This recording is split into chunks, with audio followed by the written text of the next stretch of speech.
Je ne me souviens pas de grand-chose de mon enfance, comme la plupart des gens, j'imagine. Ces souvenirs sont toujours flous, et on finit par réaliser que tout ce dont on se souvient n'est probablement qu'un souvenir reconstruit. On n'a pas vraiment le choix que de s'y fier, et on est généralement convaincu que notre mémoire ne nous fera jamais défaut. Mon premier souvenir remonte à mes 5 ans.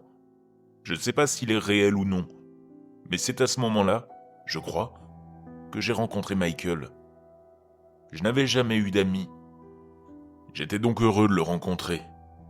Il m'appelait Jacques, et j'aimais ça.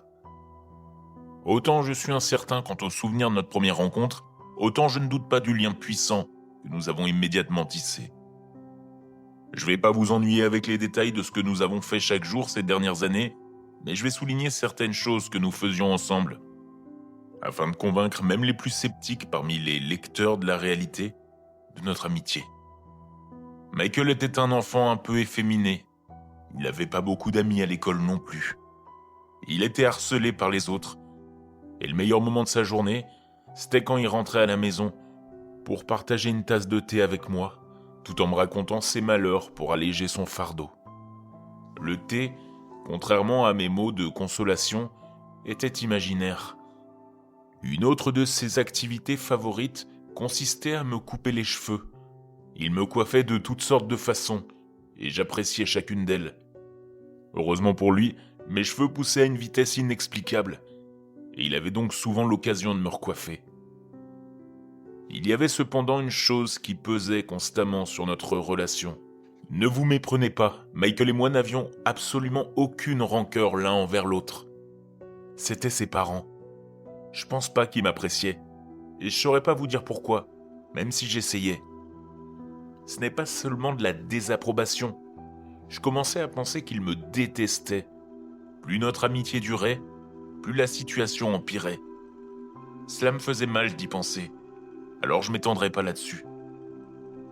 Aussi rapidement que notre relation avait fleuri au départ, elle commença à s'étioler, après 2 ans. Michael a grandi pour devenir un joueur de football costaud, tandis que je suis resté exactement le même, chétif, et totalement incapable de rivaliser sur le plan athlétique. Il s'est fait de nouveaux amis, et a commencé à m'ignorer. Cela m'a beaucoup blessé, d'autant plus que j'étais là pour lui quand il en avait besoin. Qu'il m'abandonne, c'était la dernière chose à laquelle je m'attendais. Et cela m'a frappé de plein fouet. J'avais l'impression de n'avoir plus personne au monde. Alors que je suis assis, dans le coin de la pièce, à enregistrer ceci, je peux voir Michael et ses amis regarder la télévision. Parfois, on dirait qu'ils me remarquent et regardent dans ma direction. Mais je ne me fais pas d'illusions. Je suis désormais résigné à mon sort. Il m'a créé, mais il a oublié de me détruire.